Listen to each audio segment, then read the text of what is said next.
جس سے میں دوسرے کی طرف دیکھ رہا ہوں کہ یہ کیا پہن رہا ہے، یہ کیا کھا رہا ہے، اس کے پاس گاڑی کون سی ہے، اس کا گھر کہاں پہ ہے، کتنا بڑا ہے۔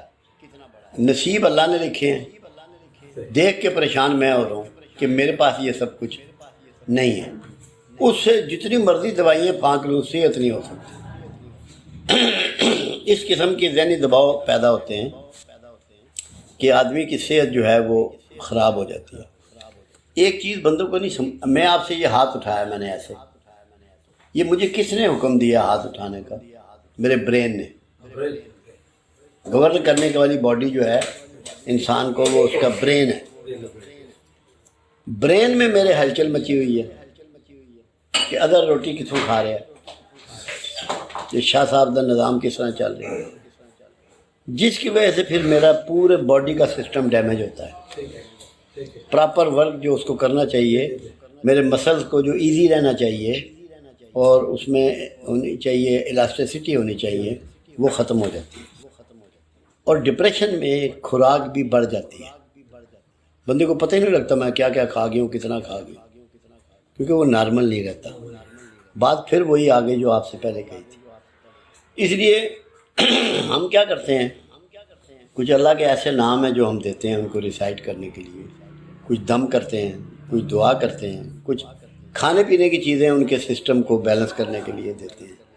اور ہمارے پاس جو کیورنگ ریٹ ہے لوگوں کا وہ 95% سے زیادہ ہے، مطلب 100 میں سے۔ اسی لیے اتنا رش ہوتا ہے۔ مسائل سارے بندے کے 90% مسائل اپنے کریشن کے ہیں، اپنے خود۔ میں اس کو کہتا ہوں کہ زنجیریں اس نے اپنے گرد لپیٹ رکھی ہیں اور تالا لگا کے چابی جیب میں رکھی ہوئی ہے، اپنا تالا خود نہیں کھول رہا۔ کیا حالانکہ حل جو ہے وہ آپ کے پاس ہے۔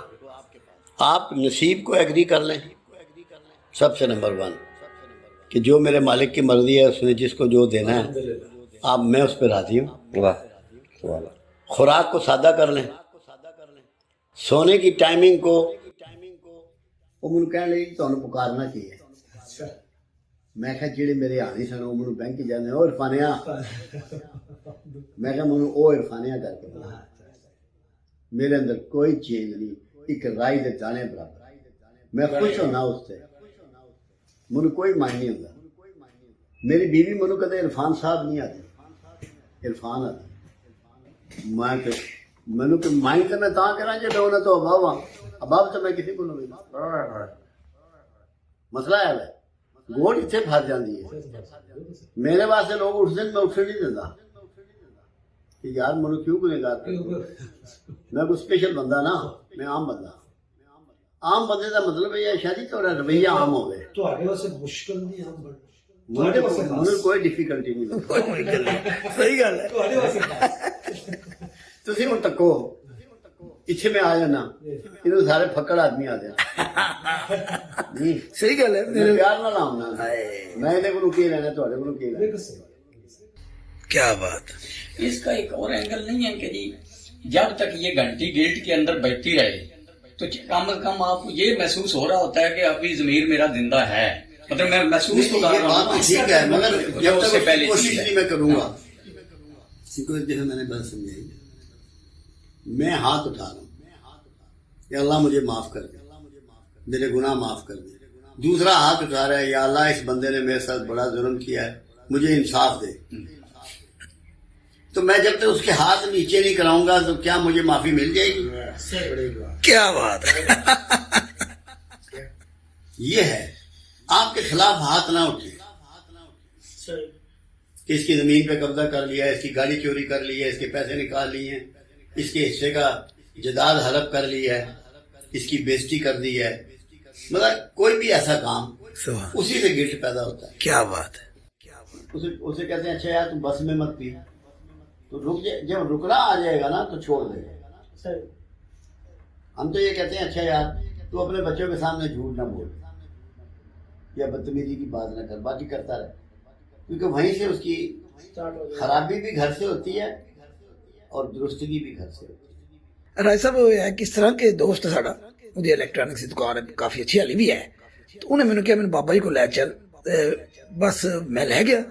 ਉਹਨੇ ਨਾਲ ਹੁੰਦਿਆਂ ਕਿਹਾ ਬਾਬਾ ਜੀ ਮੈਨੂੰ ਇੱਕ ਕੰਮ ਦੱਸ ਦਿਓ, ਮੈਂ ਵਾਅਦਾ ਕਰਨਾ ਉਹ ਨਹੀਂ ਕਰਾਂਗਾ, ਮੈਨੂੰ ਸਕੂਨ ਨਹੀਂ ਹੈ, ਇਹ ਨਹੀਂ ਹੈ। ਬਾਬਾ ਜੀ ਨੇ ਪੁੱਛਿਆ ਯਾਰ ਅੱਲਾ ਖੈਰ ਕਰੇਗਾ, ਉਹਨੇ ਕਿਹਾ ਜੀ ਮੈਂ 5 ਵਕਤ ਨਮਾਜ਼ ਪੜ੍ਹਨਾ, ਲੇਕਿਨ ਨਾ ਮੈਨੂੰ ਕੋਈ ਸਮਝ ਨਹੀਂ ਆਉਂਦੀ ਪਈ, ਇੱਕ ਕੰਮ ਦੱਸ ਦਿਓ। ਬਾਬਾ ਜੀ ਨੇ ਕਿਹਾ ਚੱਲ ਇੱਕ ਕੰਮ ਦੱਸਣਾ, ਅੱਜ ਤੋਂ ਬਾਅਦ ਝੂਠ ਨਾ ਮਾਰੀ ਬਸ। ਦੂਏ ਦਿਨ ਕੋਈ 4-5 ਵਜੇ ਮੈਨੂੰ ਕਾਲ ਕੀਤੀ, ਦੁਕਾਨ ਤੇ ਬੈਠਿਆ ਸੀ ਤੇ ਮੈਂ ਗਿਆ, ਤੂੰ ਕਾਗਜ਼ ਰੱਖੇ ਆ ਤੇ ਮੈਨੂੰ ਕਹਿੰਦਾ ਯਾਰ ਹੁਣ ਤੱਕ 64 ਝੂਠ ਮਾਰ ਬੈਠਾ ਵਾਂ। ਤੇ ਮੈਂ ਤੂੰ ਤੇ ਵਾਅਦਾ ਕੀਤਾ ਸੀ, ਤੇ ਕਹਿੰਦਾ ਨਹੀਂ ਉਹ ਜਿਹੜਾ ਸਾਡਾ ਸਪਲਾਇਰ ਹੈ ਗੁਜਰਾਲੇ ਮਸ਼ੀਨ ਵਾਲਾ, ਉਹਨੇ ਕਾਲ ਕੀਤੀ, ਮੈਂ ਆ ਰਿਹਾ, ਕਿੱਥੋਂ? ਮੈਂ ਕਿਹਾ ਮੈਂ ਤਾਂ ਦੁਕਾਨ ਤੇ ਆਈ ਨਹੀਂ, ਉਹਨੇ ਪੈਸੇ ਲੈਣੇ ਸਨ। ਕਹਿੰਦਾ ਇੱਕ ਬੀਬੀ ਆਈ ਹੈ, ਤੂੰ ਉਹਨੂੰ ਦਿੱਤੀ ਸੀ ਮੈਨੂੰ ਮੋਟਰ ਠੀਕ ਕਰਨੇ ਵਾਸਤੇ, ਮੋਟਰ ਸਾਹਮਣੇ ਪਈ ਹੈ। ਮੈਂ ਕਿਹਾ ਭੇਜੀ ਹੈ ਤੇ ਕੱਲ ਆ ਜਾਏਗੀ। ਤੇ ਉਹ ਮੇਰੇ ਸਾਹਮਣੇ ਕੁਰਸੀ ਥੱਲੇ ਪਈ ਸੀ। ਤੇ ਜਿਹੜਾ ਬੰਦਾ ਆਉਂਦਾ ਉਹ ਆਂਦਾ ਅਸੀਂ ਤੇ ਝੂਠ ਨੂੰ ਛੱਡ ਹੀ ਨਹੀਂ ਸਕਦੇ। ਤੇ ਹੁਣ ਜਿਹੜੇ ਝੂਠ ਹੋਏ ਨਾ, ਤੇ ਮੈਂ ਸੋਚਿਆ ਵੀ ਇਹ ਤਾਂ ਗਲਤ ਕੰਮ ਮੈਂ ਆਨ ਨਹੀਂ ਪਾ ਰਿਹਾ। ਤੇ ਬਾਬਾ ਜੀ ਕੋਲ ਚਲੀਏ, ਬਾਬਾ ਜੀ ਕੋਲ ਦੁਬਾਰਾ ਆ ਗਏ। ਤੇ ਬਾਬਾ ਜੀ ਨੂੰ ਕਹਿੰਦਾ ਬਾਬਾ ਜੀ ਉਹ ਝੂਠ ਵਾਲਾ ਕੰਮ ਜਿਹੜਾ ਜੀ ਉਹ ਤਾਂ ਬੜਾ ਮੁਸ਼ਕਿਲ ਹੋ ਗਿਆ, ਕੋਈ ਹੋਰ ਕੰਮ ਦੱਸ ਦਿਓ। ਬਾਬੇ ਨੇ ਕਹਿੰਦੇ ਨਮਾਜ਼ਾਂ 6 ਕਰ ਲੈ, ਇੱਕ ਹੋਰ ਵਧਾ ਲੈ ਜੀ, ਉਹ ਤਾਂ ਪੜ ਰਹੇ ਤੈਨੂੰ 6 ਕਰ ਲੈ।